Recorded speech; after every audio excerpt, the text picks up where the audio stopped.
to break down and shake down. Can we make this out?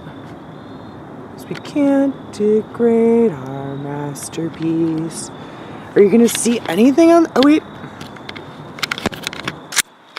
'Cause graffiti on the wall changed everything at all. Then be illegal. Make it all through change. Here at the Ohio City,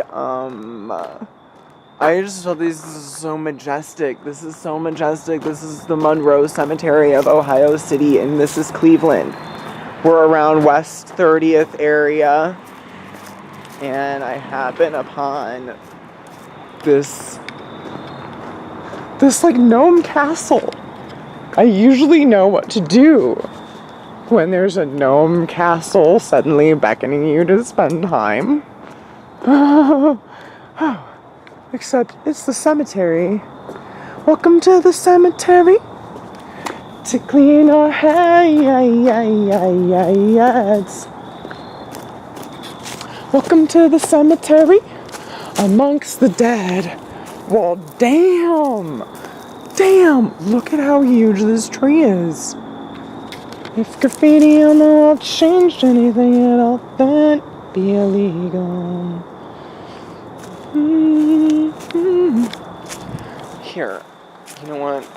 I'm trying to get this down because get this all down what's in my head because this is so beautiful, and I'm gonna just shine a little bit more light. No, it would be like here. See how fucking huge this tree is. Hi. I had a very minor fender bender tonight in an unreasonably... There's so much confusion when it comes to... No, just let me sign into something normal like a flashlight. Graffiti on the wall changed anything at all. Where's a good place to get a hug in? Oh my god. Oh my god. You are beautiful. You will accept a hug. Oh my god. All the people who've been hurt, who are growing in the cemetery, just want me to hug this tree right now so that our spirits will become intertwined.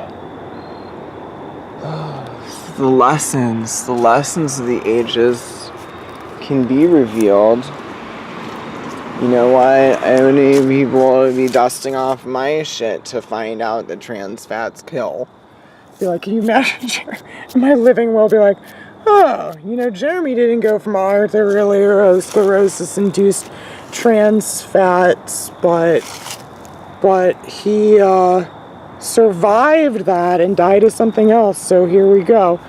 And then here's the people that don't have to die from Roundup-linked non-Hodgkin's lymphoma, because instead of forgetting about them, this Suicide Prevention Month and Blood Cancer Awareness Month, we decided to fully label Roundup as a carcinogen hazard so that everybody knows not to spray that shit on the wheat. Don't spray that shit on the soy. That could be the end of you before the cemetery locks up. Pafal. That reminds me of this guy in Akron at the what is it? Oh, wow. This guy in Akron who was part of the Transportation Funding Authority there, AMATS. And his name was FAF. There's like a FAF transportation. Look at how beautiful. Look at this. This rock is made of monument fucking rock. Fucking beautiful. Oh my gosh. This is what I needed. Look, it's like Batman. Can you see the bat? Can you see Ohio? What? This one's really tough. It's a mystery.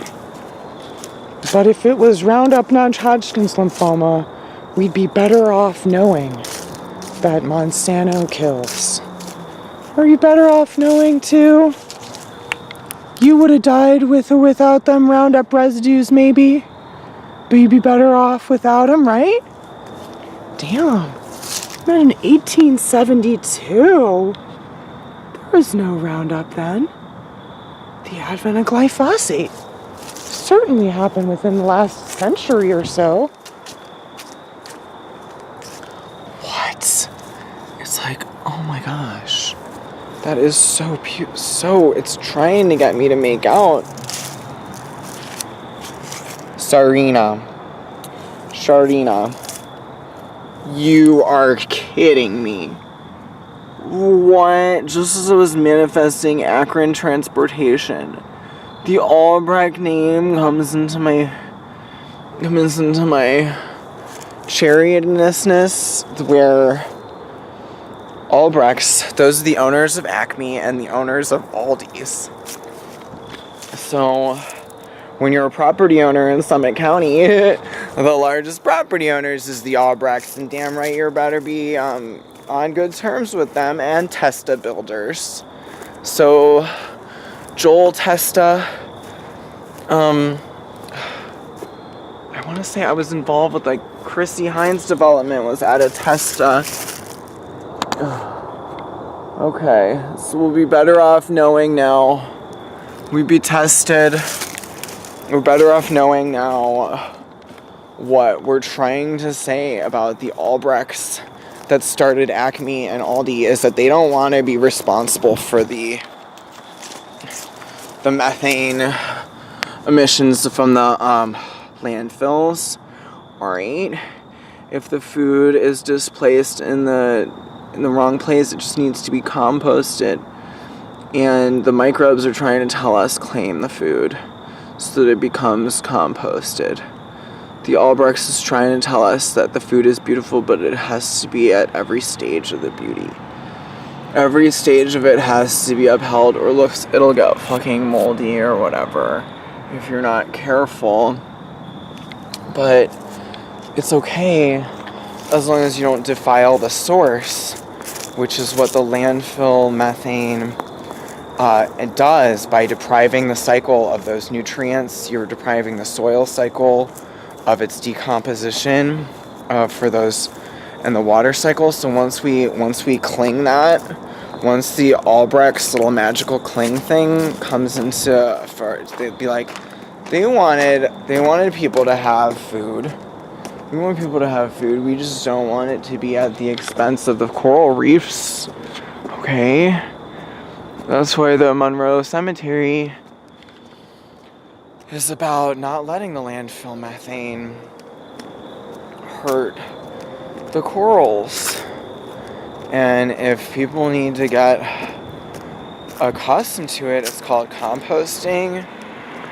The 3 rules that Aldi should put up at their door as a green business: not just reduce, reuse, recycle, but the principles of gleaning, which are, you got them, wait, donate, compost. Glean, donate, compost. And if it is just let biodegrade, because if composting is, you need to sign up for a certification course, the let biodegrade course just says basically, you know, if it's ground, if it's the ground, okay, and you've got some vegetable scraps, then this will be a fine place to leave some of them before it becomes like a neighborhood nuisance, of course. But what the neighborhood nuisances of the grocers is that, not that they're wasting, well, it is they're wasting so much, but it is that they're not either doing one of the important steps, the donating or the composting. Because when we glean, we can glean together.